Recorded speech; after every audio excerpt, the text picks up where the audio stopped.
Hello and welcome to Unacademy, a one stop destination for the English medium civil services aspirants.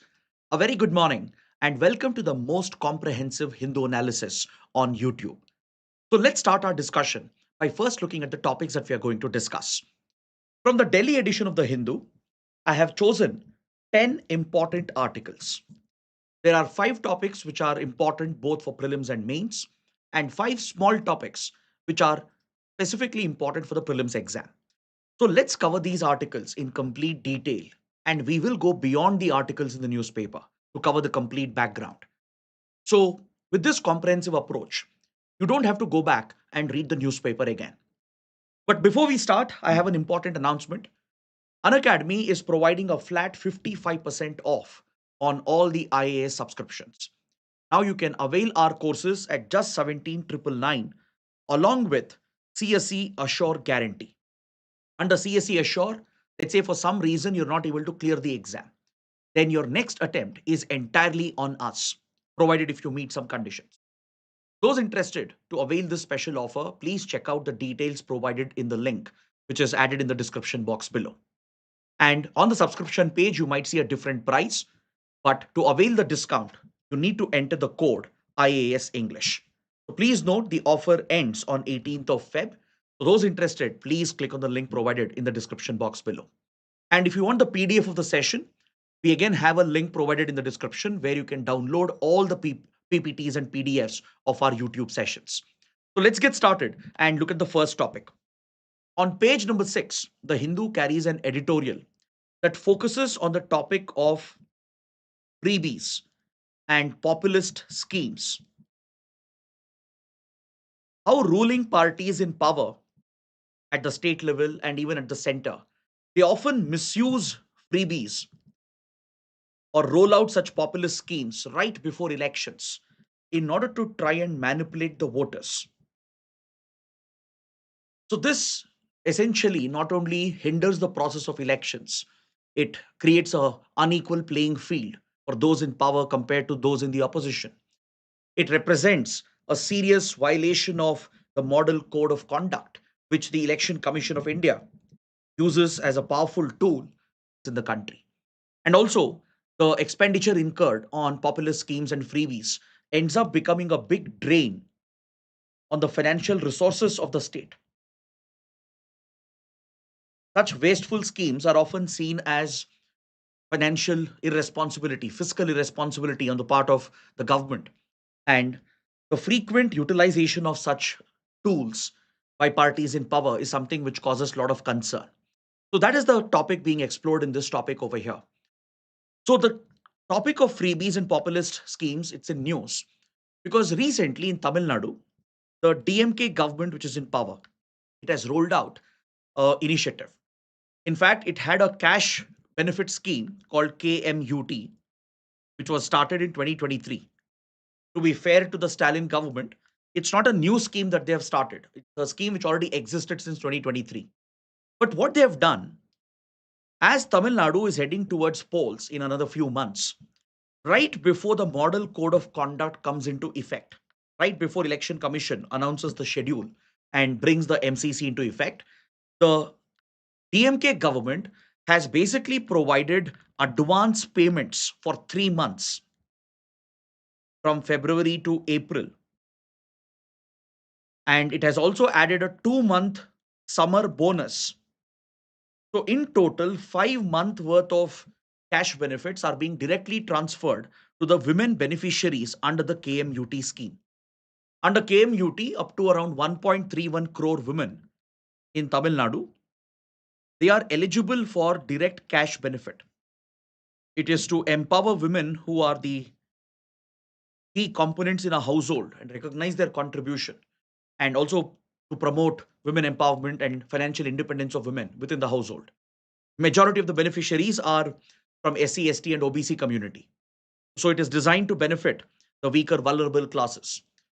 But such cash rollout schemes are often controversial, and it is often labeled as populist schemes or freebies, or is seen as part of the Revdi culture, which our politicians often criticize, but they themselves end up implementing such schemes. So, though the scheme was already in effect from 2023 onwards, So, right before the poll cycle can be launched by the Election Commission, the Tamil Nadu government has provided a one time payment, a advance payment for the next 3 months. Basically, women receive up to 1,000 rupees a month under this scheme. So, an advance payment for 3 months, which is 3,000 rupees, plus a 2 month bonus. So, in total, Tamil Nadu government is providing 5,000 rupees to the women beneficiaries of this particular scheme. So the editorial is pointing out that this appears to be a clear tactic to preempt the model code guidelines which election commission will bring into effect and ensure that the ruling party in power makes use of this opportunity to create a advantage to influence the voters. Now, is it happening for the first time in India? Absolutely no. And has the election commission done something about it? This again becomes a point of controversy because in the last few years, we have seen many states and even the central government resorting to similar practices.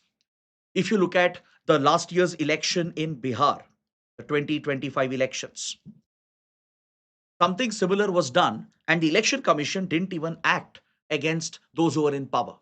The BJP and the JDU coalition, they transferred 10,000 rupees per woman beneficiary under a new scheme that was rolled out. At least in the case of Tamil Nadu, it's a pre existing scheme. They have not launched a new scheme altogether. In case of Bihar last year, the BJP and JDU coalition, they rolled out a new scheme, a cash transfer scheme, and basically provided 10,000 rupees per woman beneficiary. So such drain on financial exchequer is essentially financial irresponsibility. And the worst part, it creates a unequal playing field for the other political parties. An election commission, which was supposed to prevent this from happening, which was supposed to strictly enforce the model code of conduct, it did not take any action against the BJP or the JDU, which rolled out this scheme in Bihar. We have seen similar practices in Karnataka as well by the Congress party. We have seen similar practices by the BJP in Madhya Pradesh, in Maharashtra elections, in coalition with the Eknath Shinde faction of Shiv Sena. So this has become the normal practice today for political parties that are in power. They use the authority they have and the state exchequer to dole out these freebies and populist schemes primarily to influence voter behavior. And what is really concerning is that election commission appears to be acting in a biased manner. And again, this is not based merely on speculation or allegations. This has been the proven track record of the election commission, where it is acting against certain parties where while it doesn't take similar action against other parties in power. So this represents a serious concern. It represents a concern for the health of democracy in elections and as well as a concern for the financial stability as well. So what is this model code of conduct that the editorial is referring to? The model code of conduct was first rolled out in the Kerala State Assembly elections in 1960 by the Election Commission of India to address electoral malpractices. It covers a wide set of electoral malpractices. It basically brings a period of censure on the political parties and the candidates, restricts some of their activities in order to ensure free and fair elections can be carried out, in order to ensure a level playing field can be provided to all the parties and candidates. Because see, the parties in power, be it at the state or center, obviously they can make use of the state machinery or the state exchequer to try and influence voter behavior. Now, that's an unfair advantage the parties in power will have, whereas the opposition parties will not enjoy the same leverage. And parties might even resort to unethical and controversial practices to influence voter behavior. They might resort to communal polarization or delivering hate speeches, or they might essentially try to disrupt the election process on polling day, or for example, the menace of booth capture, which used to happen during the ballot paper era, how to influence voters or intimidate voters to cast votes in a certain way on or especially on the voting day. So all such practices, including the expenses incurred by the parties and candidates, everything falls under the mandate of the MCC. From 1962 onwards, the model code of conduct was used for Lok Sabha general elections, and it has become a key part of the Election Commission's mandate to ensure electoral discipline and to ensure free and fair elections are conducted. So, under the MCC, it comes into effect right on the day when the schedule is announced by the Election Commission. The moment the election schedule is announced, be it for state legislative elections or national elections, once the schedule is out, announced by the Election Commission, immediately the MCC takes effect and it will remain in place until the results are announced. So, till the day the results come out, till that time, the MCC remains in place. So, under the Model Code of Conduct, there are specific restrictions on the party which is in power, the party at the center and the states. There are specific restrictions on them. They can't use their official state machinery to create a favor for the party in power. They can't misuse the state machinery and the authority they have and the finances of the state to create an unfair advantage for themselves. This is clearly provided in the Model Code of Conduct. Using the official position for campaigning to influence voter behavior, launching new policies or schemes just to impress the voters at the last minute. Such practices are clearly, it is essentially not prohibited per se, but there's a clear censure on any such practices, or using states' communication and media machinery for publicizing government achievements right during election period. Because this again gives an unfair advantage to the party in power, which the opposition parties will not have. Or using, let's say, government officials or transferring government officials to ensure that some of them are favorable to the party in power during the election cycle. All such practices are clearly looked down upon under the MCC. Even using vehicles of the government, for example, right? So any resource of the government cannot be used by the party in power to create unfair advantage for itself. Similarly, there are restrictions with regard to the polling campaigns which are carried out, or how parties and candidates have to behave on polling day near polling booths. And it also regulates the election manifesto, what can't be mentioned in election manifesto. It also tries to regulate hate speech and dividing the society on the lines of caste, religion, etc., in order to garner votes. So the MCC, though it has the right provisions, the problem is it is largely toothless because it can't be legally enforced. It has no legal backing. There's no statutory backing for the Model Code of Conduct. So it acts more as a moral sanction, a censure. And when Election Commission issues these notices for those who are violating them, right, they'll have to explain as to why they have done this. And sometimes they'll have to apologize as well and make a commitment that they'll not repeat this behavior. And Election Commission can take some action. It can even restrict some candidates from contesting if at all there is a serious breach. But in most cases, Election Commission lets go of these candidates and parties, particularly those who are in power. There have been periods and phases where Election Commission has been a very strict, neutral, independent body. For example, under the legendary TN session, political parties and candidates would fear the Election Commission because there was a very strict enforcement of the MCC, even though it doesn't have a legal backing. But there have been instances where the Election Commission appears to be slightly compliant uh, to favor those who are in power. And that is where the criticism and the allegation comes up that the Election Commission is biased. So the editorial is pointing out that the DMK government in Tamil Nadu is probably trying to preempt any action from Election Commission, right? Maybe the DMK is very sure that if they were to roll out this initiative later, then Election Commission would probably act against the government, the state government, as they are in the opposition, right? So that based on that fear, probably they are trying to preempt this. But again, there is no justification for such populist schemes, which only drains the state exchequer, and it is seen as a fiscally irresponsible move by the parties in power. So many states have seen such cycles. We see this at the national level as well, and it remains a persistent problem. So the only way out here is for the Election Commission of India to apply the rules in a neutral, unbiased, and stringent manner. Doesn't matter who's violating the MCC, opposition parties or party in power. It could be the chief minister, it could be the current cabinet ministers or the head of the party or a prime minister as well. Everybody should be held equally accountable under the MCC. That is when the ACC's standing would be seen as neutral. That is when the MCC would actually have some weight, and it will ensure in creating a level playing field and provide for free and fair elections. So that is the need of the hour. And this again brings back the discussion to the very independence of the Election Commission of India. As a constitutional body, the Election Commission of India does exercise a lot of independence. But however, if you look at the appointment of the chief election commissioner and the other election commissioners, it has been at the heart of the controversy in recent times.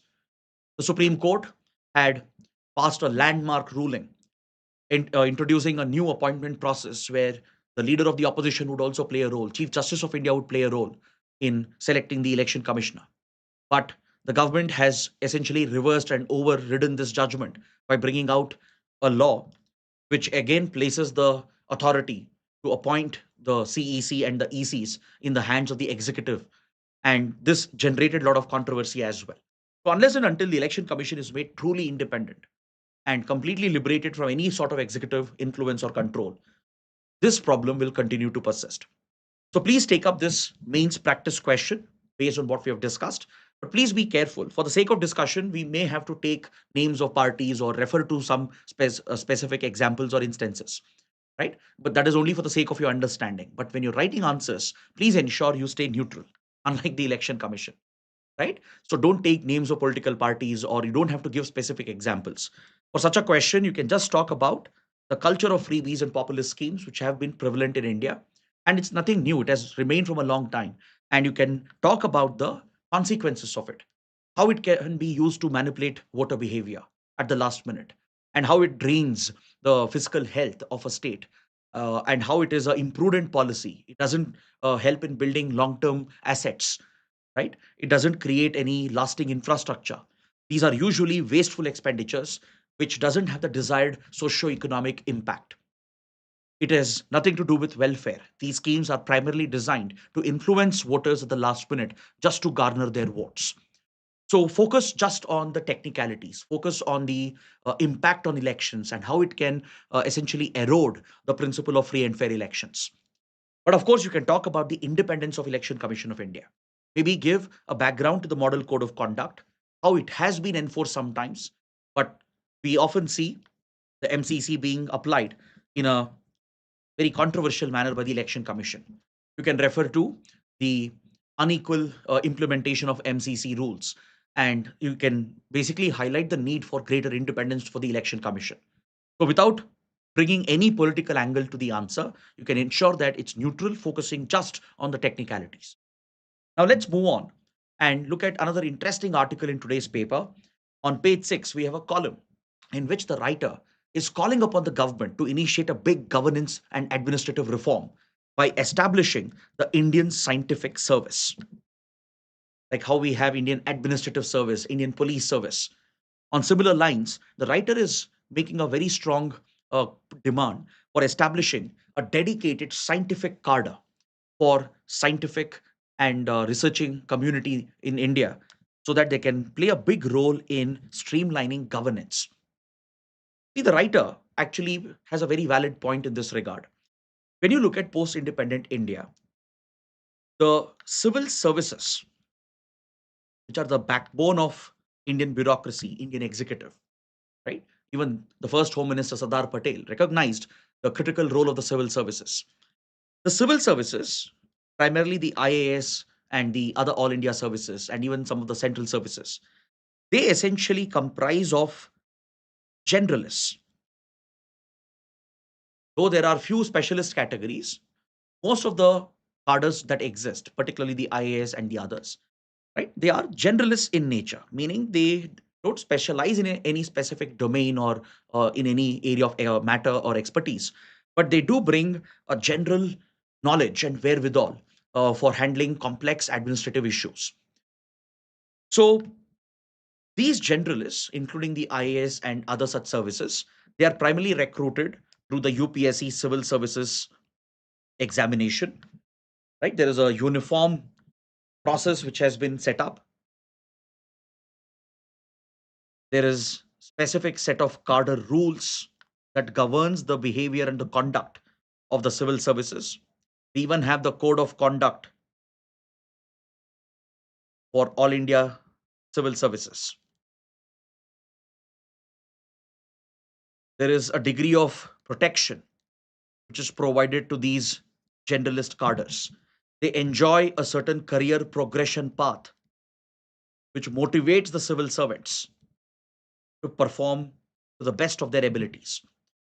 So, when it comes to these generalist civil services, they are well organized. There is a degree of legal, constitutional backing and protection for them.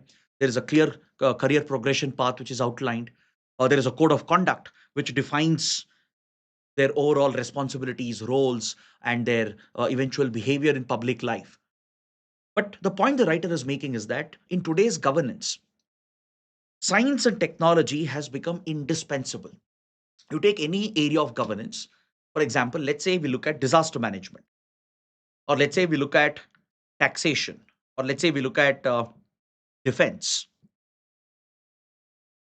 or you look at environment and ecology. In any aspect of governance, let's say I take nuclear safety, or healthcare, or even education, in any area of governance, the scientific advancements which are happening plays a critical role in policy making and in administrative action as well. So the writer's point is, how can you expect generalists to be sufficient enough to take the right decisions when there's such a big aspect of science, technology, research involved in each and every sector? If generalists are just leading the policy making domain with very limited role for scientists and domain experts and researchers, then what would be the contribution of the scientific community? Because see, right now it's not that the government is completely sidelining the scientific advice. Of course, there are scientific advisors who are recruited by the government. There are specific categories of scientists recruited into various scientific institutions of India, right? Take, for example, DRDO or the CSIR or ISRO. Then we also have a dedicated Indian engineering service cadre, which is used to fill up vacancies in public sector units and leading scientific research institutions of the country. So some of these scientists are even drawn into various ministries and government departments, but their role is limited to that of advisors. And quite often, these scientists who are given this responsibility of acting as scientific advisors or scientific committees which are set up to guide different ministries and organs of the departments, right? So they often provide very very basically calibrated advice. They don't remain honest, or they don't provide unbiased and the harsh scientific knowledge which is required. They would often hesitate because they don't have specific rules which offers them the degree of protection which is provided to generalists like the IAS. They don't have a clear career progression path. They don't have a uniform exam through which they are recruited. Like DRDO conducts its own set of exams, right? It's a separate recruitment that happens for ISRO. So it's not that the scientific cadre in the country is properly organized with a set of rules and effective measures. See, in the world of science, it's very critical to remain honest, irrespective of what the political setup thinks. Whereas when you look at generalist services like IAS, they're often expected to be neutral. They're expected to be unbiased. And that's what the civil service conduct rules tell them. But in the scientific community, they have to basically base their suggestions and advice and inputs on scientific evidence alone and with no other criteria in mind. Let's say the executive is pushing in a certain direction in the field of disaster management or healthcare. But if the scientific community determines that this is against established scientific empirical evidence, they should be able to honestly provide that evidence to the policymakers. That includes the bureaucracy as well and the political executive. But without the adequate legal protection, without a clear cut cadre structure for them, without clear roles for them, because right now, whatever you see with regard to deputation of scientific advisors, they are basically done on an ad hoc basis. So they would obviously be mindful that if they provide any suggestion or inputs, which goes against the line of thinking of the bureaucracy or the political executive, they will fear that they'll be targeted, they'll be transferred, or they may not be entitled to all the benefits.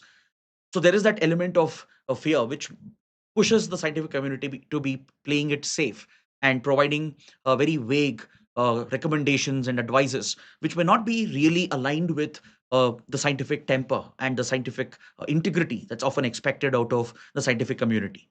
The writer is suggesting if we have a dedicated scientific cadre in the country with specific rules to protect them, with specific rules to govern their conduct, they can actually act as a good supplement to the generalist services.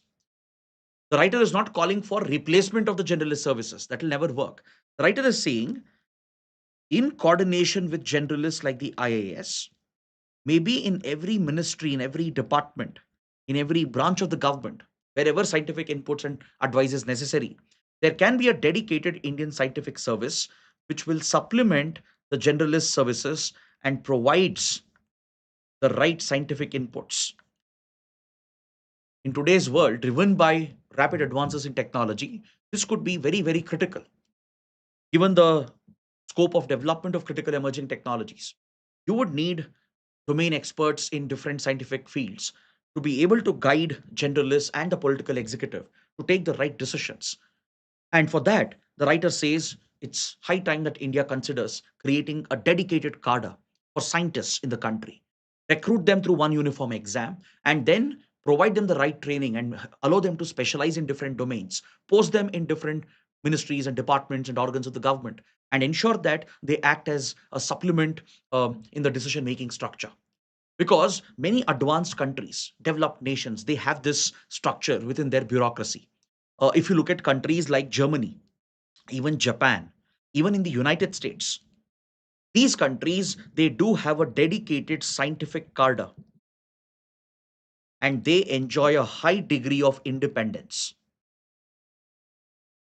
They are posted in all the branches of the government.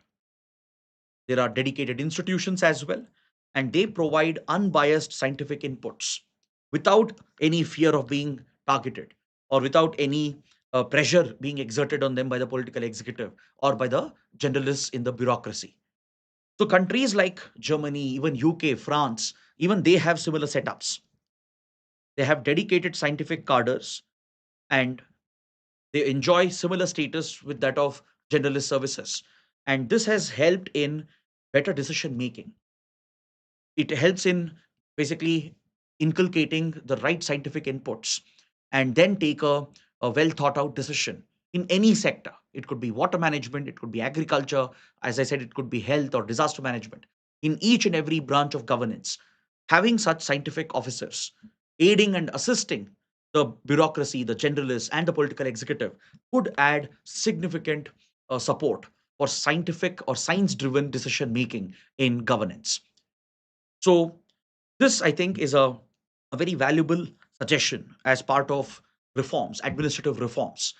So, let's say there is a question related to governance and administrative reforms or the role of science in today's governance. Let's say there is a question even in your optional subjects like public administration or in GS paper 2, uh, talking about the rapid changes in science and technology and how it is impacting governance. I think this is one suggestion that you can try to inculcate in your answers, right? Everything else in the article is not really needed. Just take away this key argument that having a dedicated scientific cadre could be a good supplement and they can actually complement the role of the traditional bureaucracy, assist the generalists and the political leaders to take the right decisions based on scientific evidence. Right now, the scientific community is scattered with no clear path for their careers. They're all deputed on ad hoc basis, right? There's no guarantee for their tenure. And quite often, committees are set up, then disbanded. Many times, their advice is not even fully taken or implemented. So the scientific community plays it safe naturally.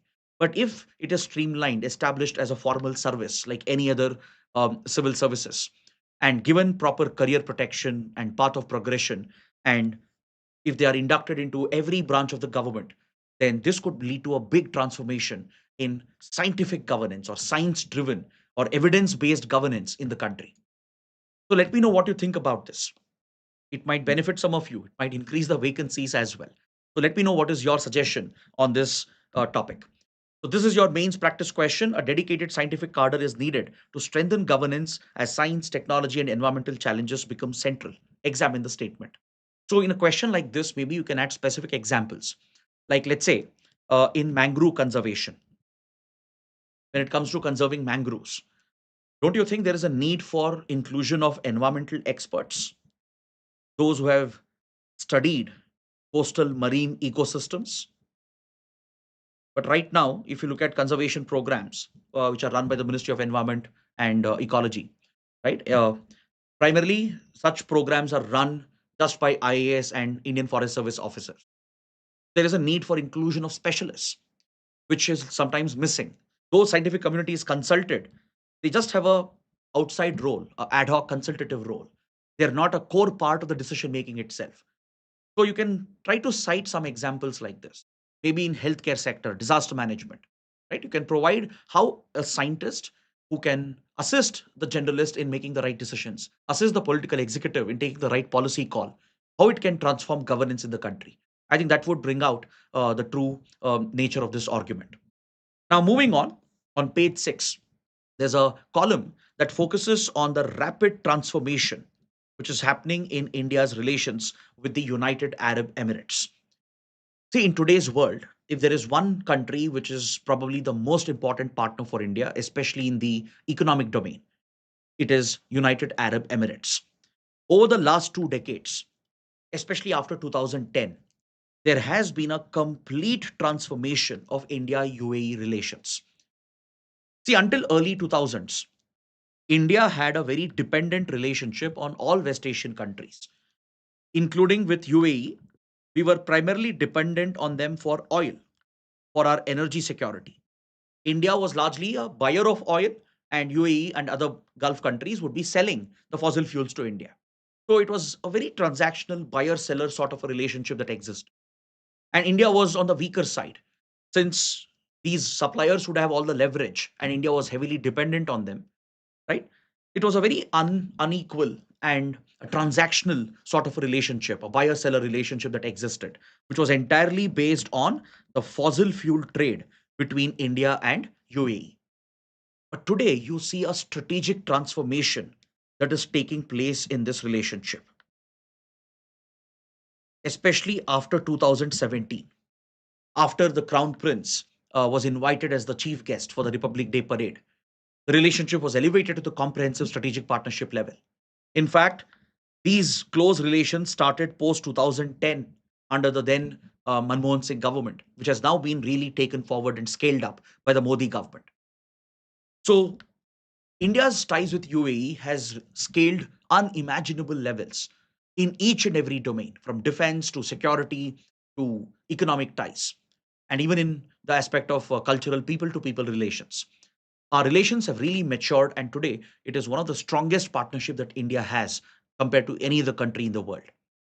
So let's dive a little deep into this topic and understand what's happening in India UAE relationship. The writer believes that India UAE corridor, the trade corridor which has started flourishing, this has tremendous potential to transform the region itself. See, in 2022, the two countries they signed a free trade agreement called the SEPA, the Comprehensive Economic Partnership Agreement. So under the SEPA, the goal was to increase the bilateral trade to $100 billion by the end of the decade. This was the goal they had set for themselves, to ensure that bilateral trade crosses $100 billion by 2030. But believe it or not, this target has already been achieved 5 years earlier. Within 3 years after signing the SEPA, the bilateral trade between India and UAE has already crossed $100 billion. This makes UAE one of India's biggest trading partners. UAE is one of the key export markets for India, the key export market, and one of the biggest trading partner for India. After US, China, and European Union, UAE would be the next biggest trading partner for us. In terms of export market, after EU and US, UAE is the next biggest export market for India. And today, the trade has diversified as well. It's no longer the old buyer seller relationship where India was just buying oil from UAE. In fact, non fossil fuel trade today accounts for nearly $65 billion out of the $100 billion plus trade. Just imagine the transformation. This is a very critical data. Previously, the trade was dominated by India's purchase of the Emirati oil, right? More than 70% of our trade would be made up of that some decades ago. But now, more than 50% of our bilateral trade is today coming from non fossil fuel trade. There is a rapid progress which is happening. In fact, in 2025 alone, there has been a 20% jump in non fossil fuel trade between India and UAE. So, this is one of the fastest growing trade relationships in the world, which is facilitated through this free trade agreement. And also look at the people to people connection that exists. This is where India's largest diaspora is present today. United States used to be the largest um, diaspora of India, but today, latest reports are indicating a massive surge in the number of Indians who are residing and working in the UAE. Until few years ago, the number of Indians who made up the diaspora in the UAE was around 3.5 million. But in the last 2 to 3 years, there has been a jump of around 1.5 million. And most reports indicate that there are 4.5 to 5 million Indians, making up one of the largest diaspora communities, comparable to the size of the Indian community in the United States. This is also one of the biggest sources of remittances into India, again comparable to the remittances we get from the US. In fact, we have 1,200 flights between the two countries every single week, which is quite unprecedented. In the India UAE air corridor, there are 1,200 flights traveling between two sites every single week. So you can imagine the kind of people to people interaction that is happening and how Indian professionals, workers are contributing to the economy of UAE. Then also look at the world of investments. The world of investments, UAE, which is sitting on massive amounts of petrodollar wealth, it has been investing its sovereign funds into India's industry and even into India's key startups. In the last 20-25 years, UAE has invested up to $22 billion in India, making it one of the top investors in the country. And Indian companies also have made significant investments in UAE, up to around $16 billion. Today, a lot of Indian banks, fintech companies, petrochemical companies, and other technology based, service based companies, they're all investing in the UAE, opening up their offices and making a large scale contribution to the growing trade and investment ties between the two sides. In fact, many Indian manufacturing companies, they have started shifting base from other foreign countries to the UAE to replace their manufacturing. Companies like Reliance, for example, Ashok Leyland, and Larsen and Toubro, right? They've all recently relocated some of their biggest manufacturing plants in other countries into UAE. Similarly, UAE companies like DP World, which is a global firm for logistics, right, is making big investments in Indian ports to improve India's port logistics. Then the Abu Dhabi National Oil Company, one of the largest oil firms in the world, which is owned by the Emirati Kingdom, right? They have made massive investments in India's petrochemical sector. So you will see such large scale investments that are happening, movement of people, closer cultural ties, and flourishing trade. And today, we are collaborating very closely in the field of defense, counterterrorism, even maritime security has become a priority. We even have close collaboration in the field of artificial intelligence and critical emerging technologies and fintech. India has even rolled out the UPI to facilitate cross border digital payments, to reduce the transaction time, and to help the traders and the Indian travelers. So there is a all round transformation which is happening today. And since we have already achieved the goal, the target of the free trade agreement of almost achieving $100 billion in bilateral trade, now the trade goal has been revised. It has been increased to $200 billion by 2032. The previous goal was to achieve a bilateral trade of $100 billion by the end of the decade. Since that goal was achieved 5 years earlier in 2025 itself, now they have reset the goal itself. They've doubled the target to $200 billion by 2032. And experts believe this is easily achievable, especially focusing on labor intensive sectors like leather, then gems and jewelry, even pharmaceuticals and textiles. India has great opportunity to increase exports and diversify its exports, particularly in a world which is affected by the tariffs of United States. And experts believe that India has enough manufacturing capability to easily match the demand that exists in the UAE market. Similarly, UAE can become a key supplier of funds, investments, and even bring latest technology to India because places like Dubai, Abu Dhabi are emerging as major tech hubs as well. So there's a lot of commonalities that is driving this partnership today, and that's why the writer says this is one of the most important growth corridors in the world, the India UAE growth corridor. Now, moving on to the next topic, the next 4 to 5 days is extremely critical for India from a global perspective. India is hosting the high profile AI Impact Summit.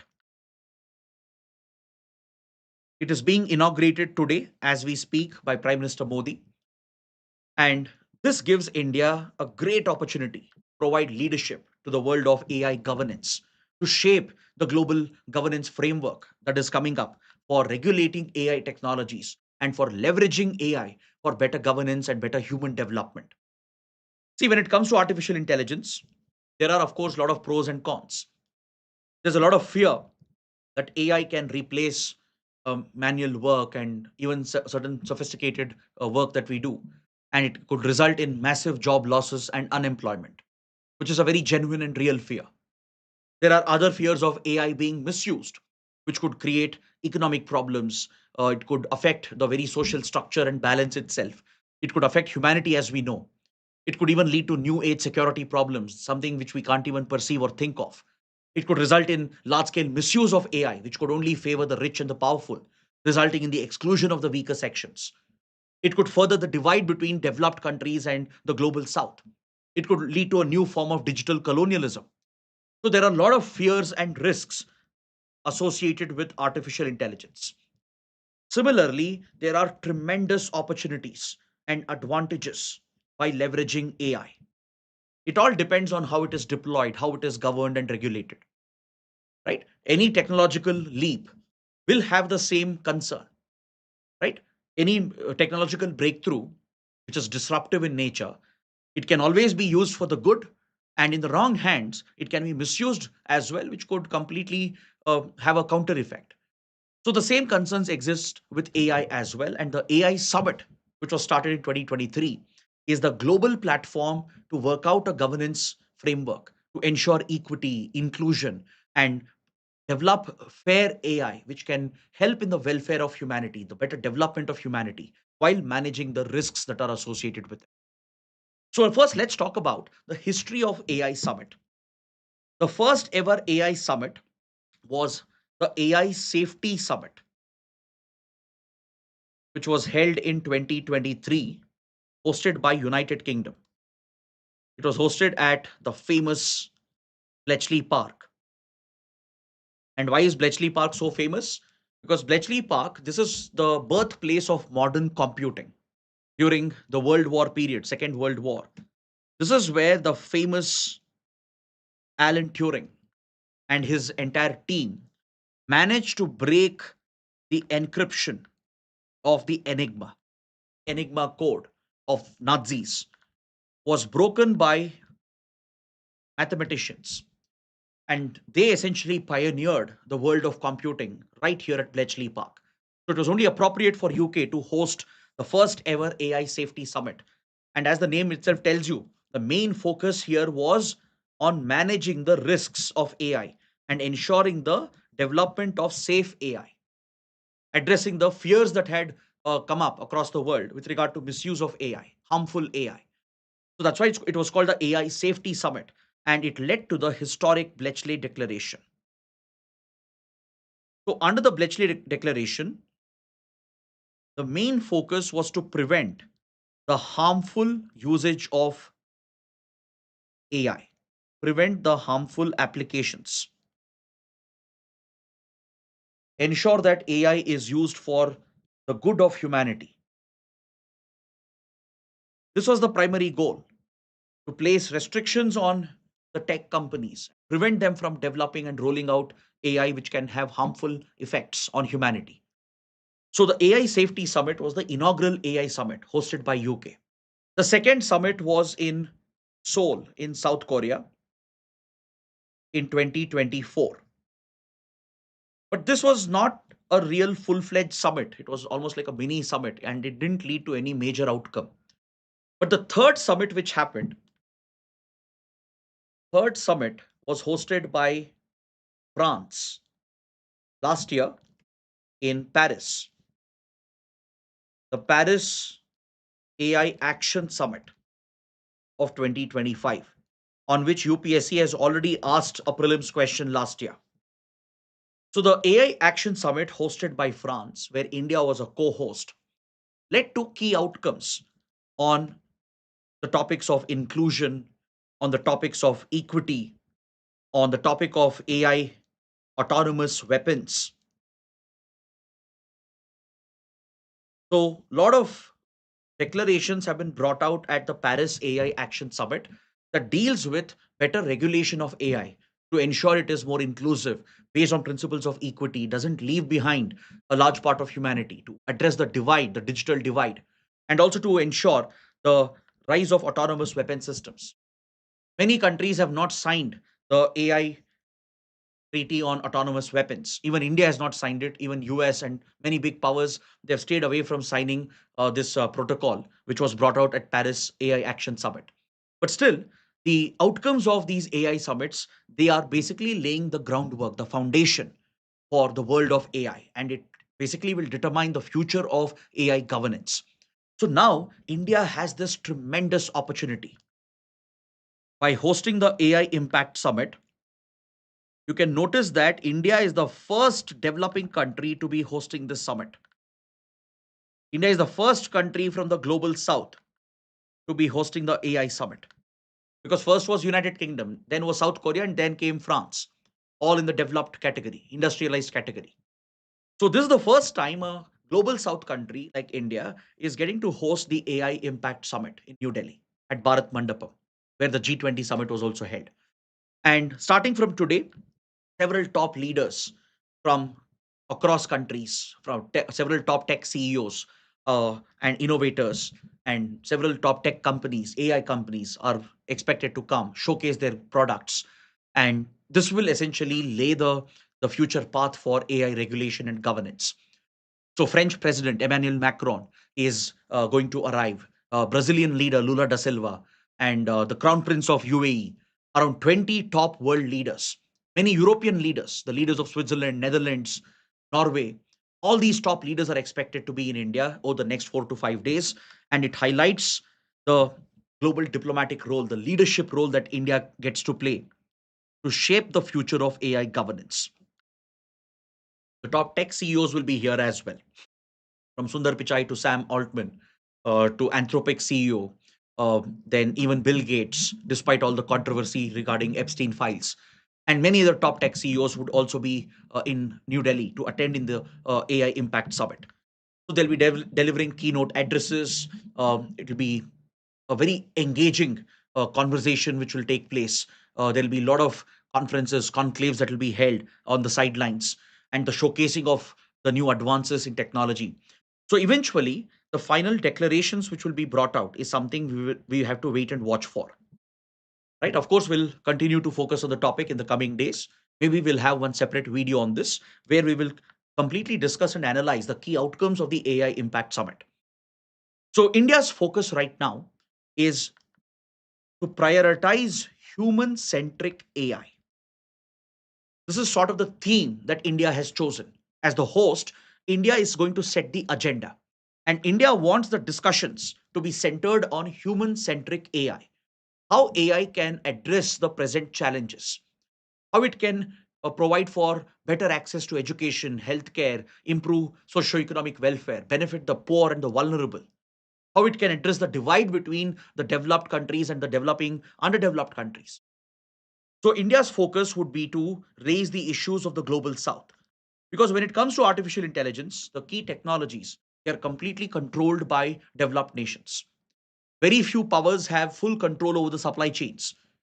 China, US, of course, and all the other developed industrialized countries, be it from chip production to manufacturing of GPUs to lithography units to the massive data centers that are required, right? And the entire infrastructure needed to build large language models, generative AI tools. It is primarily concentrated in the hands of just a few countries, right? If you make a list, it's hardly 10 to 15 countries which really have the capabilities. And some of them have a dominating position, almost like a monopoly in some of the sectors, like how China has a controlling position when it comes to rare earths and critical minerals. Then look at how some countries have a pole position when it comes to semiconductor fabrication, chip manufacturing, GPU production, right? So this is something which will create a bigger divide in the world. It could result in a division between the haves and the have-nots, and a new sort of digital colonialism, which could be seen in the coming years if this world is not governed and regulated properly right now. This is where India would like to represent the voice of the global south, highlight the concerns, because developing countries, small countries, underdeveloped nations, they don't have access to these resources or technologies. Even a large country like India, a fast growing country like India, is struggling, and we are still way behind the curve compared to other countries. Though India has launched a dedicated AI mission with substantial funding to set up AI infrastructure, right? India is procuring around 38,000 GPUs. But still, compared to what other countries have done, India is many, many steps behind. So imagine the plight of small African countries or poor countries across the world, right? So that is something India would like to address, the concept of equity, inclusion, and focus on human centric AI, with human development being at the focus of development of new AI technologies. This is something India would like to champion. And we would also try to address the differences which are present. Because in the previous summits, there have been a lot of differences. Like US has not signed most of the treaties and protocols that were brought out, right? And that is something India would try to fix and build consensus amongst the participating countries. So let's wait and watch for the final outcomes, and then we'll have a detailed discussion on this. On page 7, there is a related article. I'll not again go into the details of this article, right? Because most of it is a repetition of what we have already discussed. But let's take out the crux of this article. The writer is talking about AI governance itself, obviously in the context of the AI Impact Summit, right? So the focus of the article is AI governance. But the writer is making one very interesting point. The writer says that Asian countries, they have a common interest, and they should consider a regional AI framework.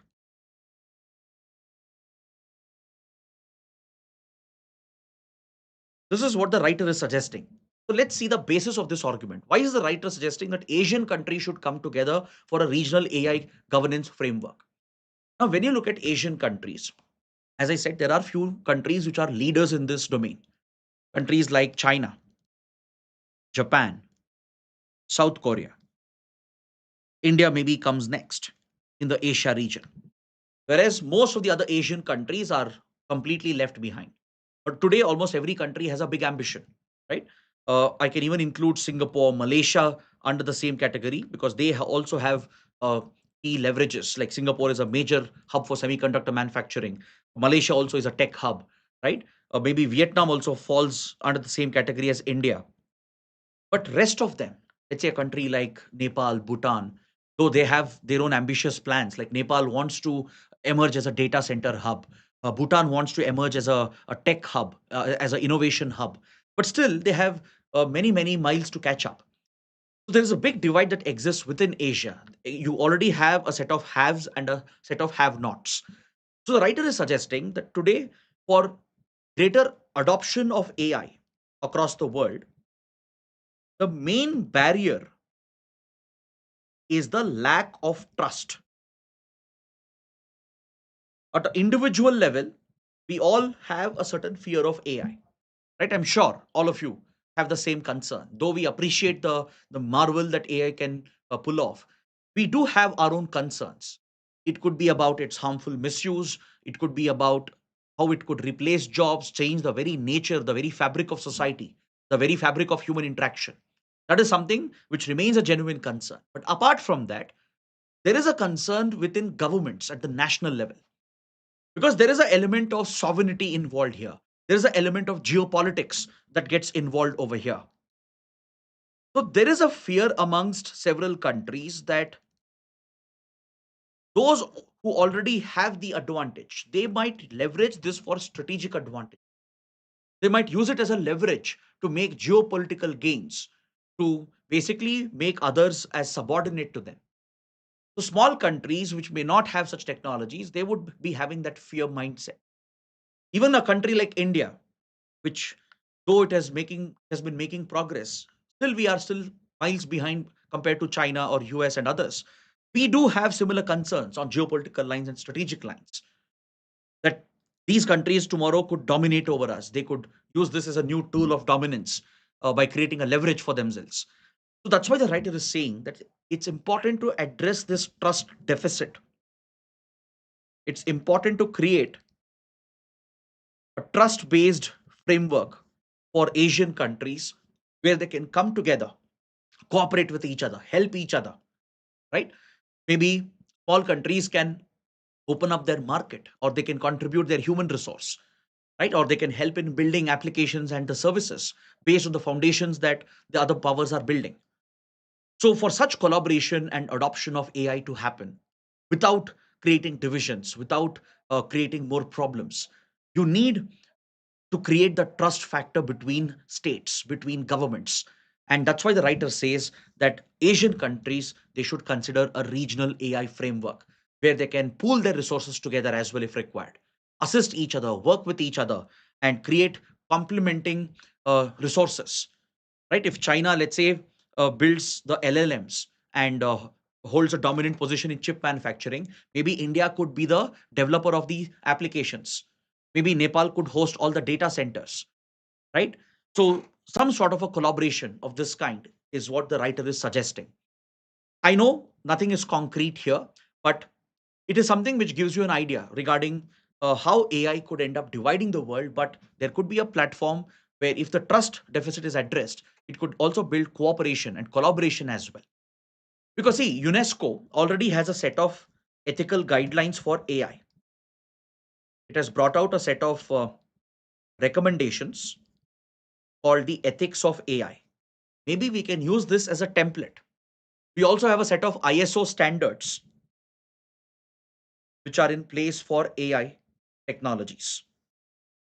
So, using these references as a template, maybe Asian countries can come together for a regional framework to govern and regulate AI, right? So, that is something we take away from this article. Now, we completed all the major editorials and columns. Now, we move towards the prelim section, and let's quickly wrap it up. We have around five small topics. On page number 8, there's an article that refers to bio based chemicals and enzymes. So UPSC might ask you, what are bioenzymes or biochemicals or bio-based chemicals? See, this is a type of industrial raw material.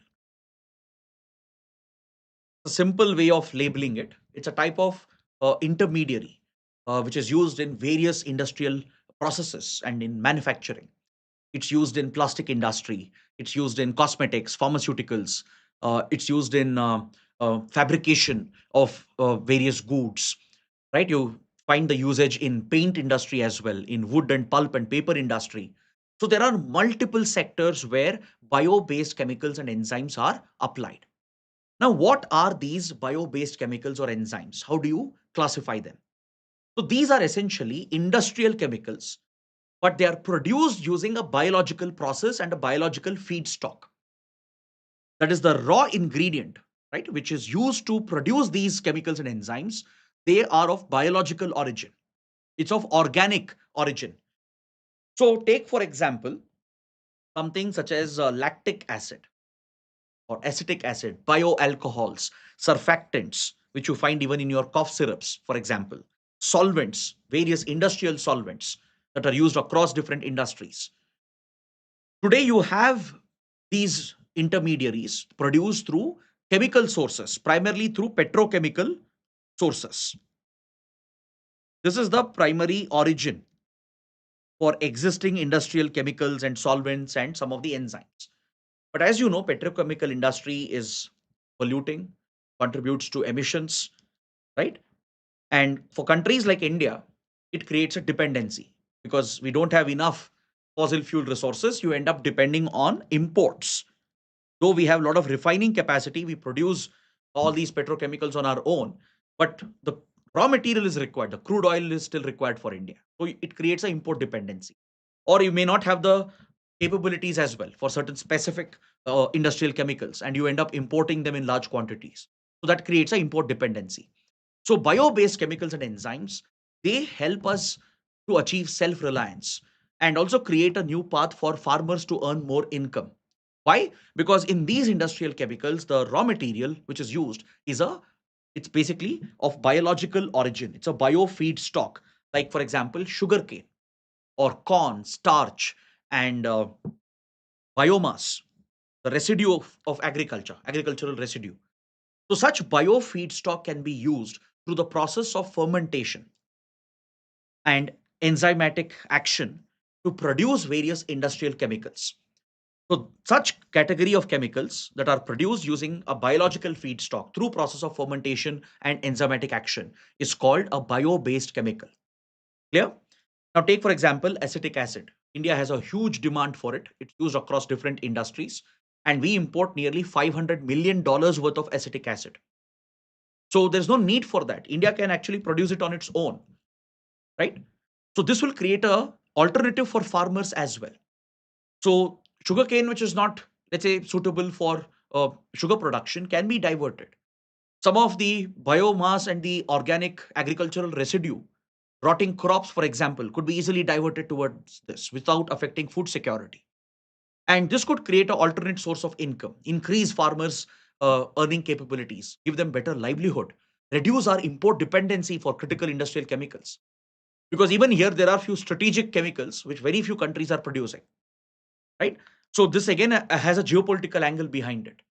So India could become self-reliant in the sector, create more opportunities for farmers, and leverage the manufacturing capabilities of India. There are many big producers in India which already operate in this segment. So with the right policy support, India could become a global leader in the production of bio-based chemicals and enzymes. So there is a policy of the Department of Biotechnology under the Science and Tech Ministry. It's called the Bio E3 policy. This policy was rolled out by the Union Cabinet in 2024. It stands for biotechnology for economy, environment, and employment. That's that's the expansion of E3. E3 stands for economy, environment, and employment. So this is a policy that the government has launched to support and incentivize the biotech industries.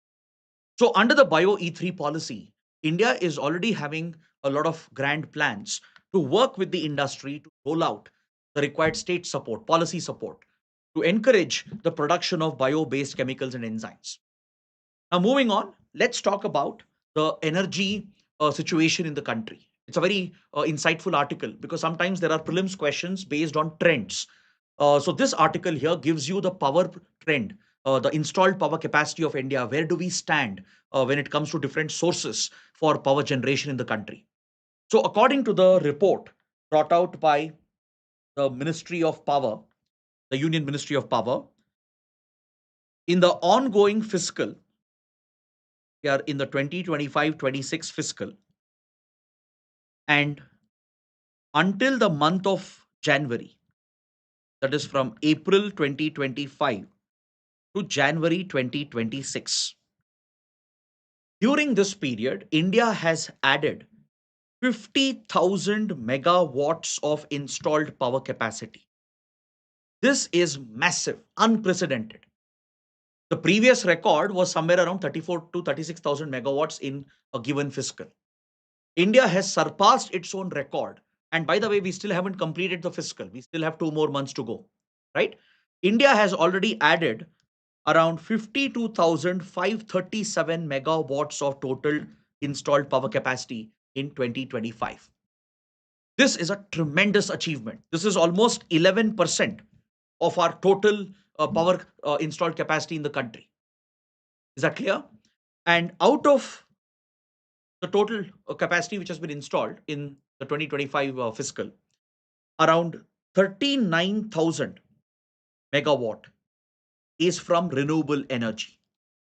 Look at the share of renewable energy, how it has increased and jumped. It has become the majority share today. There was a time just around 15, 20 years ago where thermal power would be the biggest source of energy production in the country. Coal based power plants, they accounted for nearly 60% of electricity production in the country. Now, this has significantly started reducing, and India is well on its way, right, to achieve its ambitious goals. In fact, we have already met our commitments under the Paris Agreement. India's goal under the Paris Agreement has already been achieved, which is to have around 500 gigawatts of renewable energy with more than 50% of our total power coming from renewable sources. So India has already met the target according to the government. Now, within the 39,000 megawatts from renewable energy, majority comes from solar power. Around 34,000 megawatts coming from solar, roughly around 4,000 megawatts coming from wind energy. Now, you don't have to by heart the numbers, the statistics are irrelevant. Remember the trend, the broad trends that you can identify. That solar power is the major addition compared to wind energy. And renewable energy is the primary source which is generating power in the new projects which are coming up. Right? So, in total, if you take all the power sources in the country, India has around 520 gigawatts in total. Okay. 48% comes from fossil fuel sources, around 45% from thermal power, from coal, basically, another 2 3% from gas and other fossil fuel sources, which means fossil fuel based power production has gone below 50%. And renewable energy based power production is at around close to 51% approximately. Renewable energy installed capacity has already crossed the 50% mark. So more than half the electricity being produced is most likely coming from renewable sources. Nuclear sector takes around 1.6% approximately. This is the installed capacity. Actual generation might be slightly different, but this is the total installed capacity, right? So this is a paradigm shift in India's energy architecture. Next, on page 12, ISRO's components of a recent launch vehicle has been discovered in an uninhabited island in Maldives. Remember, recently ISRO had launched the LVM-3, in which the Bluebird satellite and other payloads were successfully deployed. So one of the component of this rocket has washed up in an island in Maldives. It clearly has the ISRO emblem, and this rocket part was found on this uninhabited island. Recently, there have been similar incidents. Few months ago, a rocket component of ISRO was found in Sri Lanka, on Sri Lanka's coastline. Then, before that, ISRO's rocket components were found on the coastline of Western Australia. So, there have been repeated incidents which are occurring. Now, see, there is nothing abnormal about this. This is very normal and common. Of course, when there is a rocket launch, some of the uh, modules and components, they are shed by the launch vehicle during the flight path, and of course they are designed to land and splash down in the seas and the oceans. So eventually some parts and components, they might wash up to the nearby land mass which is present. So the question here is, this is basically a type of space debris, and it could be hazardous as well. It could be carrying some of the propellants could be left behind. It could be having some hazardous material which is used in the construction. So, who has the responsibility to deal with such debris? If there is a rocket launch in India and the debris is washing up in another country, right? Who will be responsible? Is there any international provision for this? So you need to look at the Outer Space Treaty to understand how it works. The Outer Space Treaty of 1967 regulates all space activities and the space sector. It has set up space domain as part of global commons, meaning space is treated as part of a resource that belongs to the entire humanity, like the Antarctic region or the high seas. No country can claim sovereignty in space, right? No country can claim a celestial body. It also prohibits weaponization, and essentially it prohibits weapon testing. Uh, though it does not explicitly place a ban, it does essentially discourage militarization of space and claiming of sovereignty in space. So, under these ground rules, which are set up by the Outer Space Treaty, there is a provision on environmental protection and dealing with space debris. This responsibility lies with the respective government which was responsible for the space mission. Let's say there is a private rocket launch, maybe a private space startup has launched a rocket, and the debris will wash up in a foreign country and it has some hazardous material. Now, it will be the responsibility of India, even then, even if it's a private launch, the respective governments will be responsible for dealing with any space debris and ensuring environmental protection and sustainability. So if there are any damages, let's say a hazardous substance leaks and pollutes the environment in Maldives or in Sri Lanka or in Australia, then India will have to own that and take responsibility, and even maybe have to give compensation as well and help clear up the contaminated site. So that is according to the Outer Space Treaty. Respective national governments are responsible for all the space missions coming from their country, be it from a public agency like ISRO or even from private companies. Any environmental damage or any space debris, respective national governments have to deal with it. So this is clearly outlined under Outer Space Treaty. So ISRO will obviously help Maldives in recovering the component. We did the same in the case of Australia and Sri Lanka as well. ISRO team was dispatched to ensure that there was no harm or damage caused and the component was retrieved as well. So ISRO would do the same because it's a responsibility of the Indian state to recover these debris components. Next, a very important port is in the news. The Taman port, a strategic port of Russia, has been brought under major drone strikes by Ukraine. So you need to know why the Taman port is important, where it is located. Definitely, this can come as a places in news question. See, Taman port of Russia is one of the few warm strategic ports of Russia. For a country like Russia, warm ports are very critical because most of its Arctic ports that are located in Siberia and towards the Arctic Circle, they're always frozen. It's not easy to conduct shipping and port operations towards the Arctic Circle and the Siberia region. So warm ports are a blessing because year round, throughout the year, you can carry out your shipping.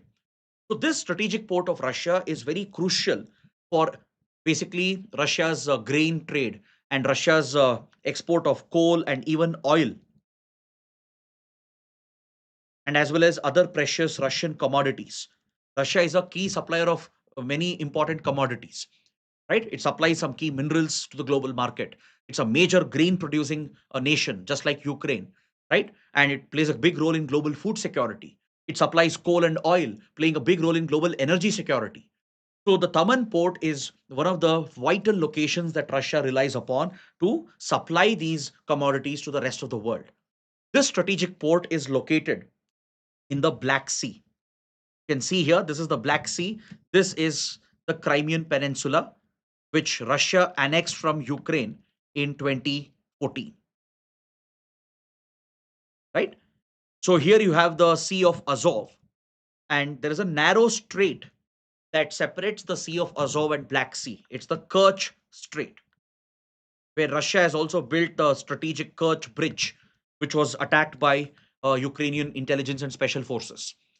So there's intense conflict happening in this region, right? So between Sea of Azov and Black Sea, this is where the Taman port of Russia is located. A warm water port giving year-round access to Russia. From Black Sea, it can easily connect with Mediterranean through the Turkish Straits. So please be aware of the location. And can you tell me the key points about Turkish Straits as well? This is your homework for today because it's located in the same region. If Russia has to access Mediterranean from Black Sea, it has to pass through Turkish Straits. Can you tell me three important points about Turkish Straits in the comments? Coming to the last article, there has been a fresh volcanic eruption in La Réunion or French Réunion, which is a French overseas territory located in western part of Indian Ocean. This volcano is known as Piton de la Fournaise volcano. It's one of the most active volcanoes in the world, and it has erupted for the second time in this year. In just 2 months, it has erupted twice. It's one of the most active volcanoes in the world, and it is located in the French overseas territory of La Réunion. See, this is the French territory next to Madagascar and East Africa, very close to Mauritius. It's a very small island which France had colonized, and France still retains sovereignty over here. So, in French Reunion, on the eastern side of the island, over here, this is where you have this volcano. It's a shield volcano, and it's one of the most active volcanoes in the world currently. It's comparable to Mount Etna, Stromboli in Italy, or even the volcanoes in Hawaiian Islands of United States. Right? It falls in the same category. So that's what you need to know. The location, its relevance. It's located within a UNESCO World Heritage Site,